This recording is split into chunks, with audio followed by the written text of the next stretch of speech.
एक ऐसी इमारत जो सदियों तक उनकी मोहब्बत की गवाही दे सके। साल 1632 में शाहजहां यमुना नदी के किनारे एक जगह का चुनाव करते हैं। 42 एकड़ में फैली यह जगह इसलिए चुनी गई क्योंकि आगरा फोर्ट के एकदम सामने थी, ताकि शाहजहां अपने महल से इसे देख सकें। और सबसे महत्वपूर्ण, यहां की मिट्टी इतनी मजबूत थी कि इतनी भारी इमारत को सालों साल संभाल सके। शाहजहां ने पूरी दुनिया से बेहतरीन आर्किटेक्ट और कलाकारों को बुलाया। सबसे प्रमुख थे उस्ताद अहमद लाहौरी, मीर अब्दुल करीम जो समग्र डिजाइन संभाल रहे थे, और इस्माइल खान जो तुर्की से आए थे और गुंबद बनाने के माहिर थे। इनके अलावा हजारों स्थानीय कारीगर थे, हर एक अपने हुनर में उस्ताद। 3 महीने तक शाहजहां रोजाना इन आर्किटेक्ट के साथ बैठकर हर एक विवरण पर काम करते रहे। डिजाइन में इस्लामिक वास्तुकला, फारसी शैली के बगीचे और मुगल परंपरा का सुंदर संगम था।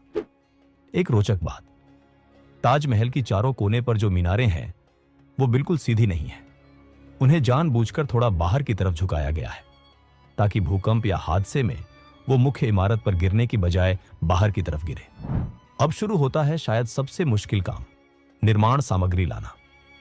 सफेद संगमरमर आया मकराना से, जो राजस्थान में है और आगरा से लगभग 300 किलोमीटर दूर है। मकराना का मार्बल दुनिया का सबसे बेहतर गुणवत्ता का माना जाता है। बिल्कुल सफेद, चमकदार और थोड़ा पारभासी। पहाड़ों की चोटियों पर मजदूर पत्थर काटते थे। एक एक ब्लॉक का वजन 2 से 3 टन होता था। 1000 हाथी, 200 बैल और हजारों गाड़ियां इस काम में लगी थीं। हर हाथी पर 2 से 3 टन मार्बल। गर्मी में तपती रेत, बारिश में कीचड़, हर मौसम में यह काफिला चलता रहा। एक ट्रिप में 2 से 3 हफ्ते लगते थे, लेकिन सिर्फ मार्बल ही नहीं आया। ताजमहल में 28 अलग अलग तरह के कीमती पत्थर उपयोग हुए हैं। जेड चीन से आया, फिरोजा तिब्बत से, नीलम श्रीलंका से, कार्नेलियन बगदाद से, लापिस लाजुली अफगानिस्तान से और कुछ पन्ने कोलंबिया तक से आए थे। यह सचमुच एक अंतर्राष्ट्रीय परियोजना थी। 20,000 मजदूर, ये सिर्फ एक संख्या नहीं है, ये 20,000 परिवारों की कहानी है। इनमें 5,000 पत्थर तराशने वाले, 3,000 मास्टर राजमिस्त्री, 2,000 मूर्तिकार, 1,500 सुलेखक और 1,000 जड़ाई विशेषज्ञ थे। यमुना के किनारे अस्थायी गांव बनाए गए थे, जहां ये सब लोग अपने परिवारों के साथ रहते थे। सुबह 4 बजे फज्र की अजान के साथ दिन शुरू होता था। नींव बनाना सबसे पहला और सबसे महत्वपूर्ण काम था। 50 फीट गहरे गड्ढे खोदे गए और उसमें आबनूस और महोगनी जैसी सख्त लकड़ियां भरी गई, क्योंकि यह लकड़ियां पानी में सड़ती नहीं हैं। ये लकड़ियां आज भी यमुना के पानी के नीचे हैं और पूरे ढांचे को सहारा दे रही है। शाहजहां ने मजदूरों के लिए अच्छे खाने की व्यवस्था की थी। रोजाना ताजा रोटी, दाल, सब्जी और महीने में 2 बार गोश्त मिलता था। कुशल राजमिस्त्रियों को दिन का 1 से 2 रुपये मिलते थे, जो उस दौर में काफी अच्छी तनख्वाह थी। अब आते हैं ताजमहल की असली जान पर, पिएत्रा ड्यूरा।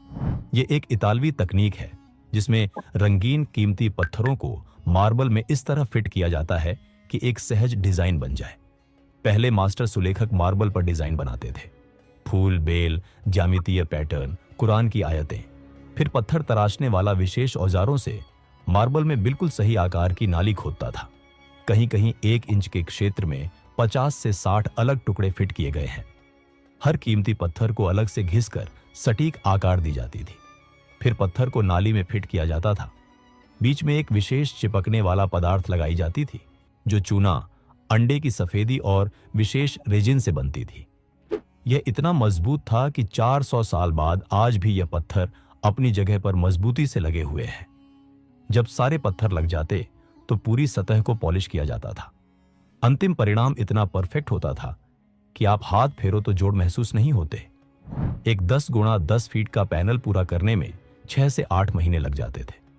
मुख्य द्वार पर कुरान की आयतें लिखी हुई हैं, जो फारसी सुलेखक अमानत खान ने लिखी थी। नीचे की आयतें छोटी अक्षरों में हैं और जैसे जैसे ऊपर जाएं, अक्षर बड़े होते जाते हैं, ताकि जब आप नीचे से देखें तो सारी आयतें एक जैसी आकार की लगें।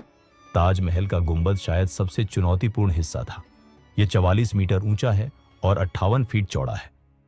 सबसे रोचक बात, यह वास्तव में 2 गुंबदों की प्रणाली है।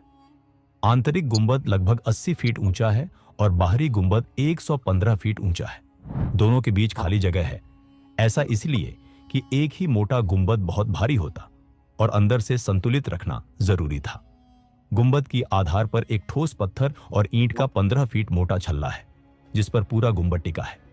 पूरे गुंबद का वजन लगभग 12,000 टन है। सबसे ऊपर सोने का कलश है, 9 फीट ऊंचा, जिसमें मूल रूप में 40 किलोग्राम सोना उपयोग हुआ था। जब आप ताजमहल के अंदर जाते हैं तो अष्टकोणीय मुख्य कक्ष दिखता है, जहां मुमताज महल की समाधि है। यह प्रतीकात्मक है, असली कब्रें नीचे तहखाने में है। मुमताज की समाधि शुद्ध सफेद मार्बल की है, जिस पर अविश्वसनीय पिएत्रा ड्यूरा काम है। अल्लाह के 99 नाम अरबी सुलेख में लिखे हैं और फूलों के इतने विस्तृत डिजाइन हैं कि आप घंटों देखते रह सकते हो। शाहजहां की समाधि उसके बगल में है, लेकिन यह मूल योजना में नहीं था। जब 1666 में शाहजहां का देहांत हुआ तो औरंगजेब ने उन्हें भी मुमताज के बगल में दफनाया।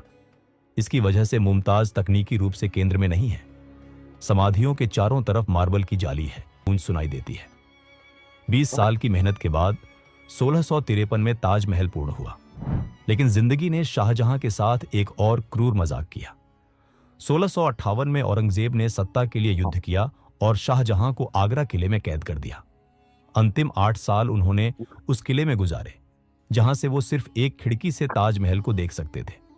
रोज सुबह रोज शाम वो उस खिड़की के पास बैठ जाते और यमुना के उस पार अपनी मोहब्बत की यादगार को निहारते। उनकी आंखें कमजोर हो गई थी, सेहत बिगड़ गई थी, लेकिन वो देखना नहीं छोड़ते थे।